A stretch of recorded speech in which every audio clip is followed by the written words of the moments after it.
जय हिंद दोस्तों, मैं हूं मेजर गौरवारी और आप देख रहे हैं majorly right. International criminal court है दोस्तों, इंटरनेशनल क्रिमिनल कोर्ट यानी कि आईसीसी। वो चाहती है कि याह्या सिनवार जो कि हमास का फाउंडर और हेड है वो अरेस्ट हो जाए, और साथ ही में यह भी चाहती है कि बेंजामिन नेतन्याहू जो कि इजराइल का प्राइम मिनिस्टर है वो भी अरेस्ट हो जाए। काफी लोग अरेस्ट हो जाएं इस तरफ भी और उस तरफ भी, ये इंटरनेशनल क्रिमिनल कोर्ट ने कहा है। अब इंटरनेशनल क्रिमिनल कोर्ट का क्या बयान है, दोनों पार्टीज यानी कि हमास एक तरफ और इजराइल एक तरफ, इन लोगों के क्या रिएक्शन है इन कमेंट्स पे, और मेरा पर्सनल क्या एनालिसिस है, ये आप वीडियो एंड तक देखिएगा। बड़ा इंटरेस्टिंग वीडियो होने वाला है दोस्तों। तो यहां पे इंटरनेशनल क्रिमिनल कोर्ट आईसीसी ने यह बोला है कि साहब हम वारंट जारी करेंगे अरेस्ट करने के लिए हमास के लीडर याह्या सिनवार का। तो हम चाहते हैं कि यह अरेस्ट हो जाए। उसके ऊपर चार्ज करे हैं, आपने अटैक करा, आपने सेक्सुअल असॉल्ट करा, आपने रेप करा, आपने हॉस्टेजेस लिए, ठीक है जी, आपने बंदी बनाए लोगों को और आपने इनोसेंट लोगों को मारा। यह तो हमास के ऊपर चार्जेस हैं। और बेंजामिन नेतन्याहू के ऊपर क्या चार्ज उन्होंने लगाया है कि आपने ह्यूमैनिटेरियन एड रोकने की कोशिश करी, आपने सिविलियन एरियाज में बमबारी करी और आपने जानबूझ के सिविलियंस को टारगेट करा, उनको जान से मारने की मंशा से। समझ गए दोस्तों इंटरनेशनल क्रिमिनल कोर्ट का जो प्रोसिक्यूटर है, उस प्रोसिक्यूटर का नाम करीम खान है, और करीम खान ने यह एप्लीकेशन फाइल कर दिया है। अब वो कोर्ट से चाह रहा है कि इनके खिलाफ अरेस्ट वारंट हो, और इजराइल के डिफेंस मिनिस्टर योआव गैलांट के खिलाफ और हमास के लीडर मोहम्मद दियाब इब्राहिम अल मर्सी और इस्माइल हानिया, इन सब के खिलाफ इनको अरेस्ट वारंट चाहिए। हमास ने बोला ये सब बकवास है, हम इन चीजों पर भरोसा नहीं रखते, और बोला है कि इजराइल अग्रेसर है, इजराइल ऑक्यूपायर है, और इंटरनेशनल क्रिमिनल कोर्ट ने इजराइल के खिलाफ एक्शन लेना चाहिए, हमारे खिलाफ एक्शन नहीं लेना चाहिए। और इजराइल ने बोला है कि पॉलिटिकल आउटरीच है, ये हमें नहीं रोक सकते, हम तब तक नहीं रुकेंगे जब तक हम पूरी तरीके से हमास को बर्बाद नहीं कर देते। जब इजरायली कहते हैं कि हमास को जड़ से उखाड़ देंगे, परमानेंटली खत्म कर देंगे, यानी कि फिर इस हाल में हमास रहेगी या नहीं रहेगी कि दोबारा हमास जन्म न ले पाए 5 साल बाद, 10 साल बाद, 20 साल बाद, the idea of Hamas has to be wiped out. और अगर उसके लिए उनको ईंट से ईंट बजानी हो एरियाज की, तो वो ईंट से ईंट बजाने को तैयार हैं। देखिए बात यह दोस्तों कि इजराइल को कंडेम तो बहुत लोग कर रहे हैं, पीस और सीजफायर की सब लोग बात कर रहे हैं, 2 स्टेट सोल्यूशन की सब लोग बात कर रहे हैं, लेकिन आपने एक बात नोट करी है, कोई इजराइल को फिजिकली रोकने की कोशिश नहीं कर रहा। कोई इजराइल को फिजिकली रोकने की कोशिश नहीं कर रहा। इजराइल दंदनाता फिर रहा है। इजराइल ने गाजा पट्टी में बमबारी करी, रफा के अंदर घुसा है, मरकावा टैंक्स लेके दमादम मस्त कलंदर कर दिया। कोई रोक नहीं रहा इजराइल को। क्यों? अब मैं आपको बताता हूं क्यों। क्योंकि कोई रूस को भी नहीं रोक रहा। रूस भी दंदनाता फिर रहा है यूक्रेन के अंदर, 25% यूक्रेन की टेरिटरी ले ली। हां, लोग यूक्रेन को पैसा दे रहे हैं, हां, लोग यूक्रेन को हथियार दे रहे हैं, हां, लोग यूक्रेन को पॉलिटिकल और डिप्लोमेटिक सपोर्ट दे रहे हैं, ये बात सच है। लेकिन क्या किसी ने अपने ट्रूप्स वहां पे डाले जमीन पे कि भाई यूक्रेनियंस हमारे भाई हैं, ये परेशान है, हम इनके साथ कंधे से कंधा मिला के रूस के खिलाफ? नहीं, नोबडी विल डू इट।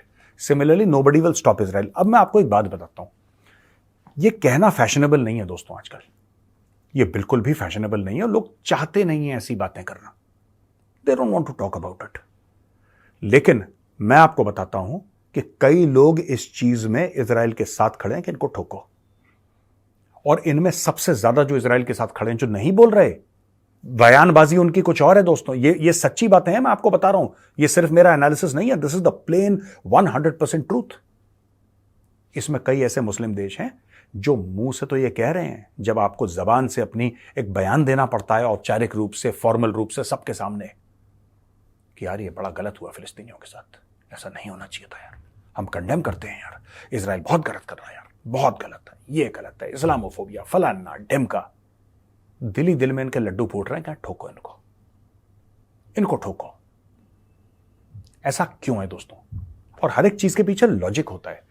ये जो पूरी लड़ाई है ना हमास और इजराइल के बीच में, और ये अटैक करना और वापस काउंटर अटैक, ये सब, ये इतनी आसान हिस्ट्री नहीं है। इसमें ब्लैक एंड व्हाइट नहीं, इसमें बड़े ग्रे एरियाज हैं, और इसमें मुस्लिम वर्ल्ड में सबसे ज्यादा ग्रे हैं। ठीक, लोग परेशान हैं।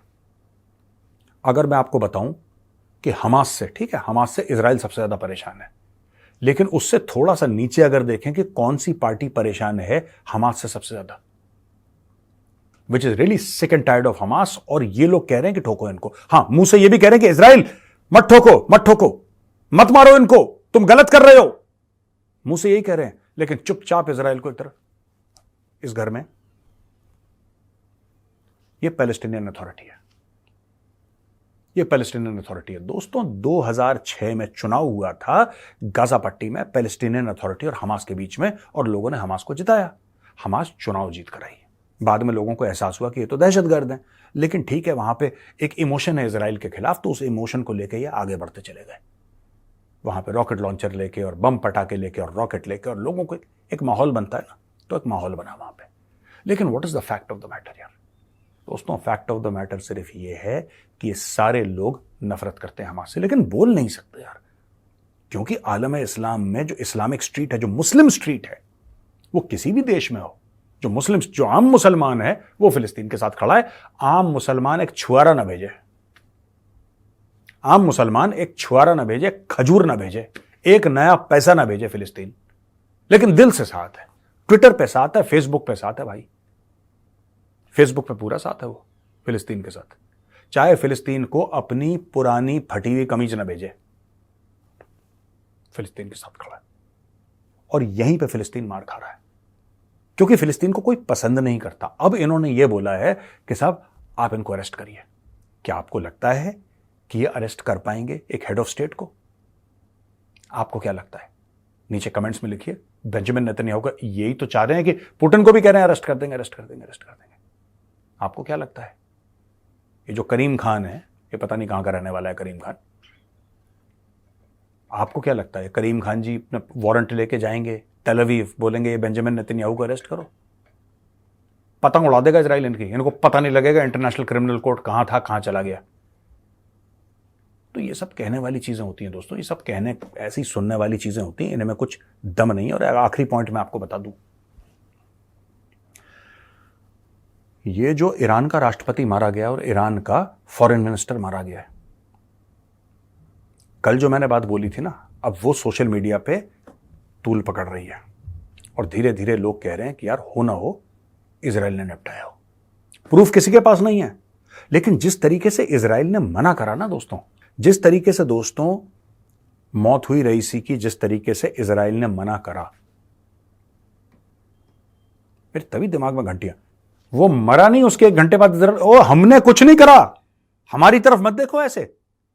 अच्छा, कोई इजराइल को बोल भी नहीं रहा था कि तुमने मार दिया, इजराइल ने पहले ही बोल दिया कि हमने कुछ नहीं करा, हमें ऐसे मत देखो।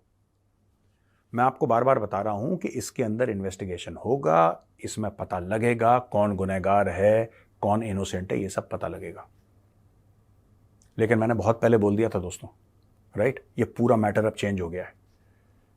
ये जो हमास के खिलाफ इजराइल की लड़ाई है ना, और जिस तरीके से राजनीतिक समीकरण बैठ रहे हैं पूरे मिडिल ईस्ट में, ये 2 मौतों की वजह से, प्रेसिडेंट और एक्सटर्नल अफेयर्स मिनिस्टर, इनकी मौत की वजह से दोस्तों पूरा समीकरण बदल गया है वहां पे। और सिर्फ तेल के दाम की बात नहीं कर रहा मैं, सिर्फ ऑयल प्राइसेस की नहीं। The middle east is heading towards another chapter of instability. ये मैटर शुरू हो गया, अब आप देखिएगा। और अगर इजराइल ने करा है, जो कि मुझे लग रहा है कि इजराइल ने करा है, तो इजराइल ने जान के करा है, क्योंकि इजराइल कब से कहता चला आ रहा है कि जब तक आप इनको नहीं निपटाओगे तब तक ये कलेश खत्म नहीं होगा, क्योंकि कलेश की जड़ी ये लोग हैं। ये मैं कई बार पहले कवर कर चुका हूं। तो अब देखते हैं अरेस्ट वारंट मिलता है कि नहीं मिलता है। जो करीम खान जी जो चाह रहे हैं कि अरेस्ट कर देना, इनके अंदर से बिल्कुल गांव के सरपंच वाली फीलिंग आ रही है कि अब मैं चला जाऊंगा और मैं सब कर दूंगा। देखते हैं क्या करते हैं। ये जाते हैं टेल अवीव वारंट लेके कि mister Netanyahu, you are under arrest sir. देखते हैं।